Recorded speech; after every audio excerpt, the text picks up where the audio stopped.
This is the Trumpton Broadcasting Company, broadcasting live via the medium of modern technology. It's now time for your scheduled show with the Mayor of Trumpton, the Honourable Mike Dix. MPs this week voted to approve the Privileges Committee report that found that Boris Johnson had lied to Parliament. Well, many MPs voted for it, but many Tory MPs, including the Prime Minister, suddenly discovered pressing engagements elsewhere and forgot to vote for fear of being beaten up by Boris Johnson. Rishi Sunak visited IKEA this week and told workers that they only had their shelves to blame for inflation. In ridiculous billionaire news, Elon Musk has challenged Mark Zuckerberg to a cage fight, and as with the film Alien vs Predator, whoever wins will all lose. On Friday and Saturday, the world watched as the Wagner Group threatened a coup in Russia. It was all over on Saturday afternoon when Wagner Group leader Yevgeny Prigozhin remembered that he had an appointment to view a penthouse apartment in Minsk. The Bank of England have put interest rates up to 5%. Edwina Currie dismissed claims that this was high, recalling the 90s when rates were 16% and she was shagging John Major, so things could be worse for you.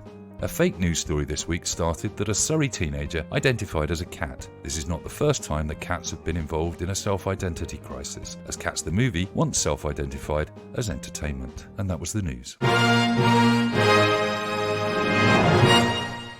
A controversial documentary about Jeremy Corbyn and Israel is doing the rounds of Glastonbury this week, and I thought we'd check in with Sir Kier Starmer to get his reaction to such a controversial film. Sir Kier. I said maybe you're going to be the one that saves me.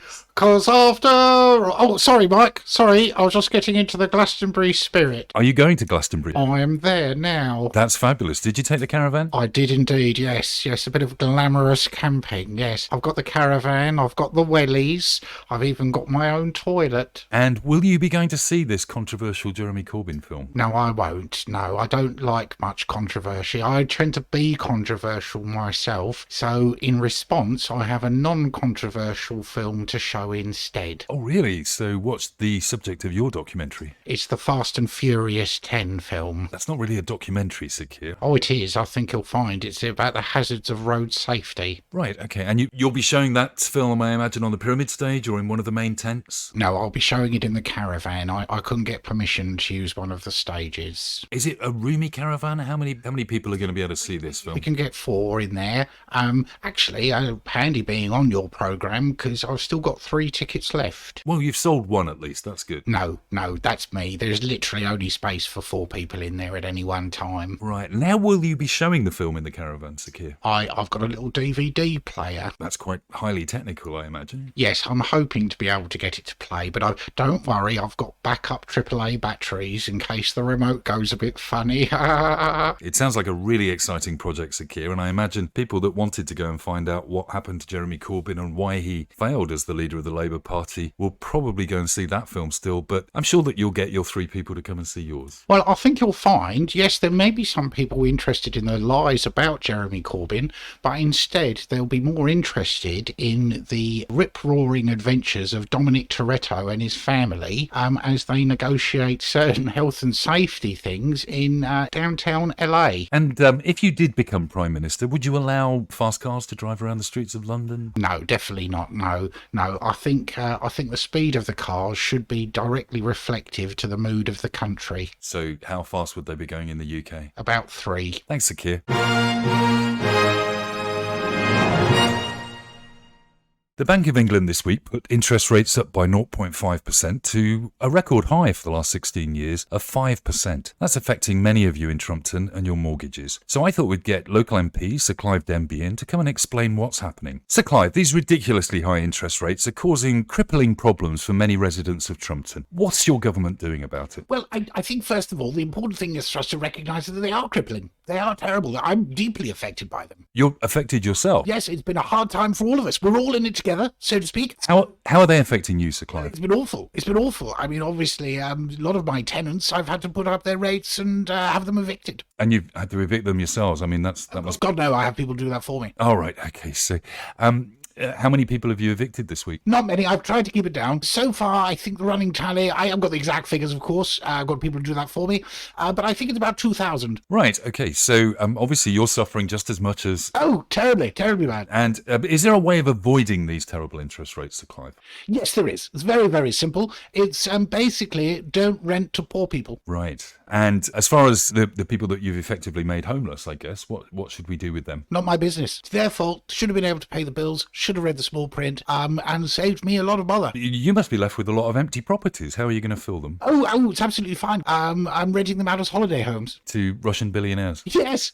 How did you know? Just a guess, Sir Clive, just a guess based on your track record. Well, listen, it's been a pleasure you coming in, but being honest with you, I can't really tolerate you in the studio. Well, I put deodorant on. Well, I didn't put the deodorant on. Butler did it for me. It's not that, Sir Clive. It's the faint whiff of hypocrisy, corruption and terror that you instill in me. No, I think you'll find that's my new perfume. It's time you left. Okay. Office. Ooh, that's harsh. Ooh, let me get some Savlon for that burn, Mr. Dix.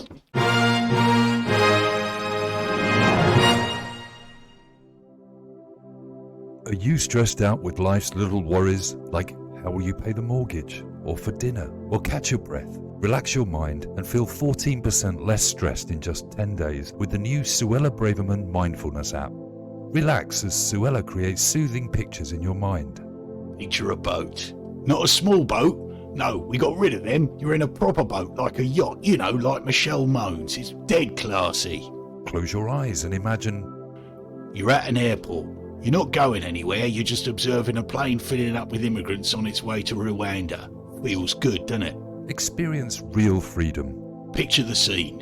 You've just been released from 5 years in Pentonville. Feels good, doesn't it? Now you're going to go and cut the git that put you in there. The Suella Braverman Mindfulness app, only $19.99, and it comes with a free tracking device so she knows where you live. Available from your app store now. It's time to lighten the mood a little and have a less controversial subject. So let's go to the just one word section, my favourite and yours. And my question today that you have to answer in just one word is, what is a lady? Let's go to line 1. Sexy. Line 2. Lady. Line 1. Pineapple. Line 2. Ally. Line 1 again. Marmalade. Line 2 again. Six kitten. I'm afraid that's 2 words. Six kitten with a hyphen. No, I'm afraid you can't do that. And anyway, you shouldn't really degrade women in that way. Okay, I'm sorry. Bye. We're recording this episode on the 23rd of June 2023, which happens to be the 7th anniversary of the Great Brexit vote in 2016. The biggest mistake the country's ever made, or the biggest opportunity we've ever provided for ourselves. Who knows? Only time will tell. According to Jacob Rees-Mogg, the next 50 years should reveal the secret for us. The people of Trumpton are throwing a street party to celebrate Independence Day, and I thought we'd talk to some of the organisers today. Patricia, you're in the town square, I believe. Yes, hello, Mike. We're ready for fun, excitement, and a true celebration of Britain. The street party, I'm told, started at 10 o'clock this morning. It's now 1 in the afternoon. How many people are there? I've done a head count, and there's 3. 3. That's you and just the other 2 organisers. We've had a few little snafus. We haven't been able to get all the food delivered yet, and unfortunately there's no staff. Where's the food coming from? It may be coming from France. Okay. And the staff? Where would you normally get staff for an event like this, Patricia? Usually at Dover at the beaches. And there's nobody? No one there at all. Been quite useless. Well, that's a shame. But the people of Trumpton don't appear to be supporting this major anniversary or attending your street party. Well, that's because they don't understand the importance of celebrating the sovereignty. Sovereignty, of course. The rallying cry for Brexiteers around Trumptonshire. What is sovereignty, Patricia? Well, you just have to look on the news, don't you? And you still what happened with the coronation? That's definitely the epitome of sovereignty. It's perfect. Everything's wonderful, and it doesn't include Meghan. But what about Prince Andrew? Are you sure that... Oh, it's fine. It's fine. He's a lovely boy. He almost dated my daughter. What stopped him?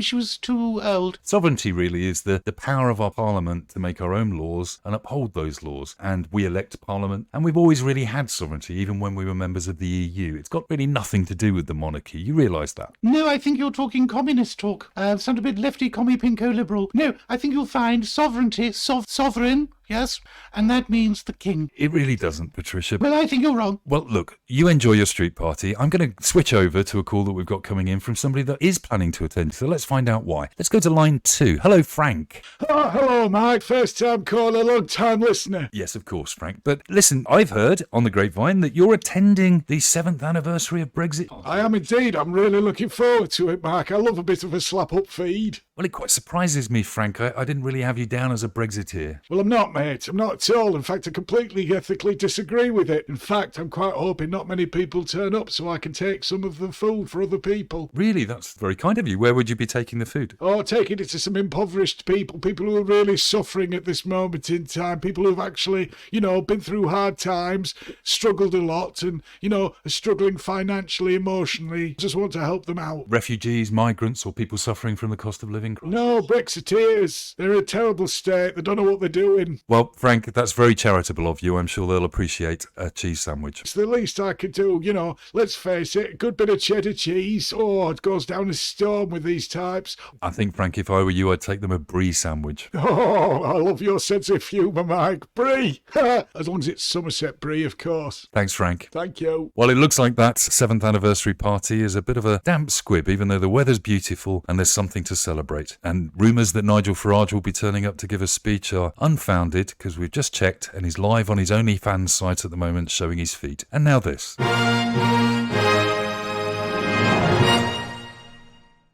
This week, our erstwhile Prime Minister was avoiding voting against Boris Johnson in the House of Commons by supposedly hanging out with the Swedish Premier for the afternoon on Monday. And then on Wednesday, coincidence or not, he visited IKEA and gave a speech to many bored-looking workers. Let's get Rishi in to find out exactly how that went. Rishi, you spent a day in IKEA this week. How did that go? It was super exciting, Mike. I had a great time. I got to play with the tills. And what else happened during the day, Rishi? Oh, lots of exciting things. They gave me some meatballs for lunch. It was very nice.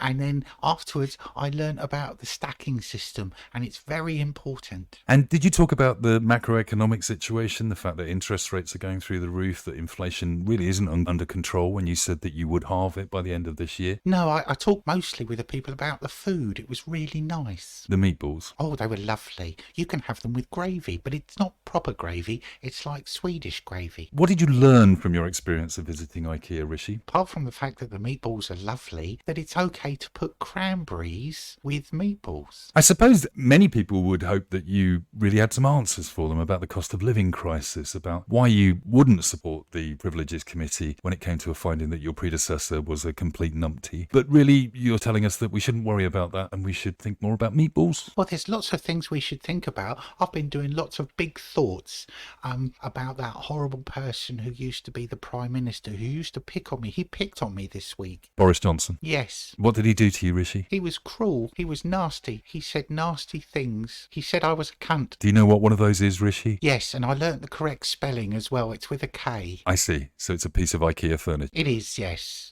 And there's a U with a funny dots on the top.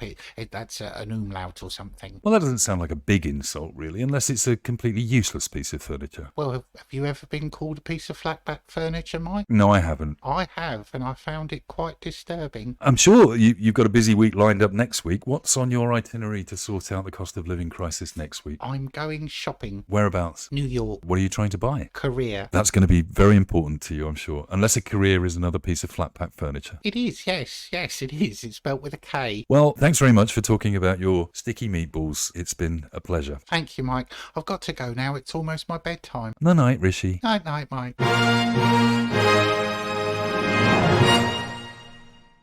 This week's news agenda has been driven by a submersible sinking to the Titanic and, unfortunately, losing 5 lives in the process. But Trumpton has its own disaster happening right now, which is slightly unreported and has been smothered by that news story. So we're going over live to the village pond now to talk to Chips O'Toole, an Australian submersible expert who's in the middle of a rescue operation as we speak. Chips, what's happening? Hello, Mark. Bit of a problem. Basically, Lord Bulborough was trying to see what was on the bottom of the village pond because apparently nanny dropped some pennies in there where he was a child and, make a wish, that kind of thing.